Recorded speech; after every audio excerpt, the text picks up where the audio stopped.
इस पहचान पत्र की बदौलत एक तड़ीपार व्यक्ति इस देश का गृह मंत्री बन जाता है। जिस मैंने नाम नहीं लिया, मैंने नाम नहीं लिया, मैंने नाम नहीं लिया, मैंने नाम नहीं लिया, मैंने नाम नहीं लिया। ये बहुत ही हास्यास्पद है, ये बहुत ही हास्यास्पद है। ये ऑन रिकॉर्ड है, ये ऑन रिकॉर्ड है, ये ऑन रिकॉर्ड है, ये ऑन रिकॉर्ड है। मैंने नाम नहीं लिया। आप अपना भाषण जारी रखिए ना। मैंने नाम नहीं लिया। आप अपनी बात जारी रखिए। मैं अध्यक्ष जी यही कह रही हूँ।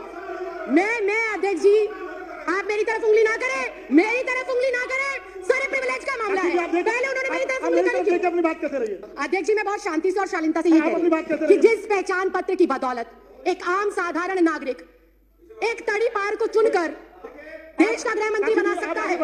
एक चाय वाला इस लोकतंत्र के अंदर एक वोट के अधिकार से सीधा चाय वाले से प्रधानमंत्री बन जाता है। उस वोटर आईडी कार्ड की कोई अहमियत नहीं। क्या बात करते हो, क्या बात करते हो। और मैंने किसी का नाम नहीं लिया। आपको कोई आपत्ति है, आप माननीय अध्यक्ष जी से बात करें। आपको कोई आपत्ति है, आप माननीय अध्यक्ष जी। तड़ीपार कौन है, तड़ीपार कौन है, तड़ीपार कौन है, चाय वाला कौन है, तड़ीपार कौन है, तड़ीपार कौन है, चाय वाला कौन है। मैंने कुछ नहीं कहा, मैंने किसी का नाम भी नहीं लिया। आप क्यों इतना आग बबूला हो रहे हैं, इतना आग बबूला क्यों हो रहे हैं, इतनी गर्माहट क्यों, इतनी गर्माहट क्यों, क्यों इतनी मिर्ची लग गई, क्यों इतनी मिर्ची लग गई। आपको इतनी दिक्कत क्या हो गई, आपको इतनी परेशानी क्या हो गई। मैंने तो किसी का नाम भी नहीं लिया, मैंने किसी दल का नाम नहीं लिया, मैंने किसी व्यक्ति विशेष का नाम नहीं लिया। राखी जी, आप अपनी बात पूरी करिए। राखी जी, आप उधर इशारा मत करिए। नहीं, मैं समय कट करके बैठा रहा हूँ। मैं अध्यक्ष जी 2 मिनट के अंदर, लेकिन अगर विपक्ष ऐसे टीका टिप्पणी करेगा, आप बोलते रहिए ना। विपक्ष टीका टिप्पणी करेगा कैसे चलेगा। आप बोलते रहिए। अनुशासन नाम की चीज है, आप बोलते रहिए ना। आपको किसने अनुशासन नाम की चीज है, आप उन्हें अनुशासन सिखाइए। प्लीज। मैं अध्यक्ष जी 3 मिनट के अंदर, महज 3 मिनट के अंदर अपनी जो मेरा संदेह है और जो मेरे सवाल है और जो मेरा विचार है, मैं वो आपके सामने रख रही हूँ। मैं अपनी बातों को दोबारा रिपीट करती हूँ कि जब एक मतदाता, राखी जी, मैं दोबारा रिपीट करने की इजाजत नहीं दे रहा। जब एक मतदाता अपने मतदान का प्रयोग कर कर मेरे जैसी एक साधारण सी लड़की, 25 गज में रहने वाली लड़की को लोकतंत्र के इतने बड़े मंदिर में भेजता है, तो वो सबसे बड़ा प्रूफ होना चाहिए। बाबा साहब भीमराव अंबेडकर ने वोट डालने का अधिकार सबको दिया और वो वोट डालने का अधिकार इस बात को सिद्ध करता है कि हम इस भारत देश के नागरिक हैं। मैं सिर्फ इतना कहना चाहती हूं कि 1989 से पहले कानूनन ऐसी कोई प्रतिबद्धता, ऐसी कोई मजबूरी या अनिवार्य नहीं था कि एक कोई भी जो बच्चा पैदा होगा, जो भी व्यक्ति जन्म लेगा, उसका जन्म प्रमाण पत्र बनाया जाए। ऐसी कोई पॉलिसी नहीं थी। जब ऐसी पॉलिसी पहले नहीं थी तो मुझे समझ नहीं आता एनपीआर, एनआरसी और सीए के लिए माँ बाप का जन्म प्रमाण पत्र हो अनिवार्य, ये किस बिहाफ पर लिखा गया, ये बिल्कुल समझ के परे।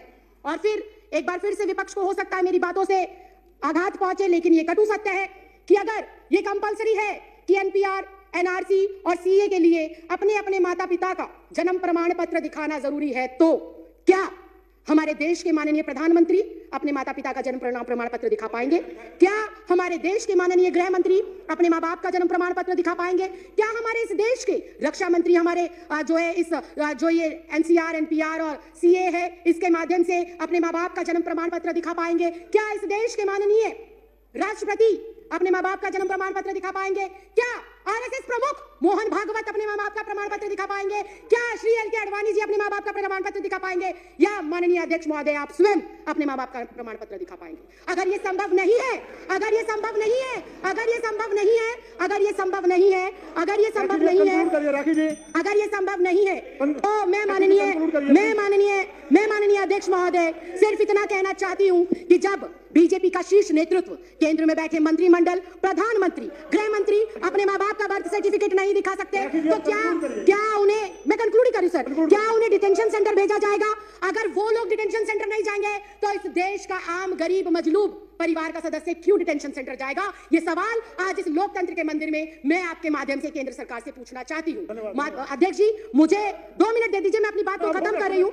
अध्यक्ष जी, मुझे ऐसा लगता है कि एनपीआर, एनआरसी और सीए महज देश की जनता को भटकाने के लिए एक हथियार के रूप में केंद्र सरकार आजमा रही है और भटकाना चाहती है। वो अपनी नाकामियों से जनता को, नोटबंदी से देश को भटकाना चाहती है, जीएसटी की जो अभी मार पड़ी है व्यापारियों के ऊपर, उससे देश की जनता को वो भटकाना चाहती है। बेरोजगारी जो पिछले 45 सालों के अंदर सर्वोपरि आंकड़ा इस साल में आया है, उससे देश की जनता को भटकाने के लिए हथियार के रूप में इसका प्रयोग हो रहा है। राइफल सौदा हो गया, दलितों पर अत्याचार हो गया, अर्थव्यवस्था किस तरह से चरमराई हुई है। अध्यक्ष जी, मैं एक लाइन कहकर सर मैं भी रिक्वेस्ट कर रही हूँ, फाइनल क्लोजिंग लाइन कहकर मैं जो है अपनी बात को विराम देती हूँ कि अध्यक्ष जी, ये जो भाजपा सरकार है, ये एक संकीर्ण मानसिकता की सरकार है। इस सरकार को जब से ये अस्तित्व में आई है, किसान सड़कों पर है, छात्र सड़कों पर है, महिला सड़कों पर है, पुरुष सड़कों पर है, दलित सड़कों पर है, वकील सड़कों पर है, डॉक्टर सड़कों पर है, इंजीनियर सड़कों पर है। ये सरकार नहीं, संविधान विरोधी लोग हैं और एनपीआर, सीए और एनआरसी को लाकर ये वोट के अधिकार को खत्म करना चाहते हैं